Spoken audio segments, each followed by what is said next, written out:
Picture this, it's 1996, you're Graeme Souness and you're managing Southampton, a club whose historical high point has usually been surviving in the Premier League or top flight by the skin of their teeth.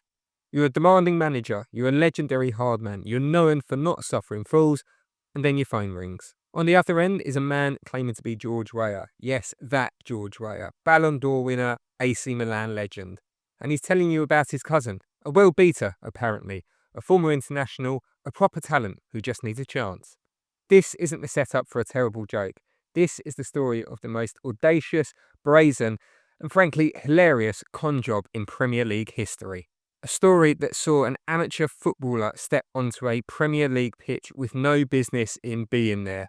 This is the tale of Ali Dia. I'm Ned Keating, and today we're looking at how a con man, a dodgy phone call, and a desperate manager created a Premier League legend. To understand how this happened, you have to understand Southampton in 1996. Injuries were piling up, the squad was thin, and the goals were scarce. Graeme Souness was under pressure and, probably, by his own admission, a little bit desperate. Enter the phone call. The voice, smooth and confident, claimed to be George Weah. He waxed lyrical about his cousin Ali Dia, said he'd played for Paris Saint-Germain and some big clubs in Germany, and even represented Senegal on the international stage. All of it a complete fabrication. Every single word. Now, Souness was no fool, supposedly, but this was pre-internet, pre-background checks. He was getting this information from a trusted source, and frankly, he was desperate. He was sold the dream of raw, untapped talent, a rough diamond who just needed a chance to prove his pedigree. He'd be cheap, he'd be hungry. What could possibly go wrong? So Ali Dia arrives. He's given a 1-month contract, a classic prove-yourself deal. He trains for a grand total of 1 session. 1. And by all accounts, it was utterly dreadful. Southampton star Matt Le Tissier famously described Dia as running around like Bambi on ice. It was completely farcical.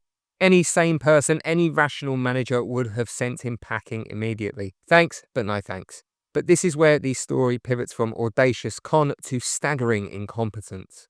Souness's desperation combined with the lingering thought of Weah's recommendation saw him keep Dia on.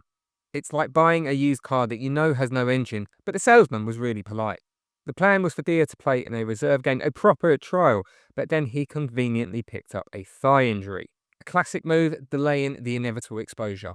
Souness, probably just wanting anyone on the bench, went with it.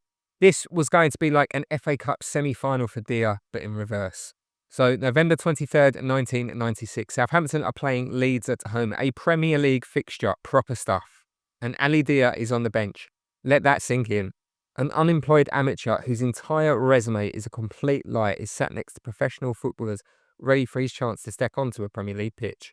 Midway through the first half, disaster strikes for Southampton and Le Tissier pulls up with an injury. A proper injury. And Souness, with limited options, looks to Dia and gives him the call. The player is about to make his Premier League debut. The stadium holds its breath. Or more accurately, the stadium wonders just who this bloke is. The commentators themselves are even baffled. The whistle blows and on comes Ali Dia wearing number 33 onto the hallowed turf at the Dell. This wasn't a trial anymore, this was the con job reaching its absurd, dizzying peak. What followed was, in Le Tissier's immortal words, comical. Dia was the passenger. He ran around aimlessly and he barely touched the ball, but when he did, he lost control immediately. He looked exactly what he was, an amateur who had somehow bluffed his way into the biggest league in the world. He was so bad, so completely out of his depth that he actually became a tactical liability. Southampton were effectively playing with 10 men, but 10.5 men for the opposition. After 53 minutes of this performance, Souness had seen enough. The illusion was shattered. The desperation had turned into pure, unadulterated embarrassment. Dia was hooked off. A substitution for a substitute. Another incredibly rare moment in football, usually reserved for an injured player or a tactical genius. Dia was neither. Southampton lost the game 2-0. The result was secondary. The story was Ali Dia. Dia was released 2 days later. He was gone as quick as he'd arrived. Attempts to find the George Weah imposter, later identified as Dia's university friend, proved fruitless. Weah himself denied any knowledge, naturally. Ali Dia briefly resurfaced in non-league football before disappearing completely. That said, his legend lives on. He is the benchmark for all bad transfers, the ultimate trialist. A reminder that even at the highest level, sometimes a bit of desperation and a plausible story can get you a long way. Or in Dia's case, 53 minutes in the Premier League. Subscribe for more stories where the archives meet the absurd. I'm Ned Keating. See you next time.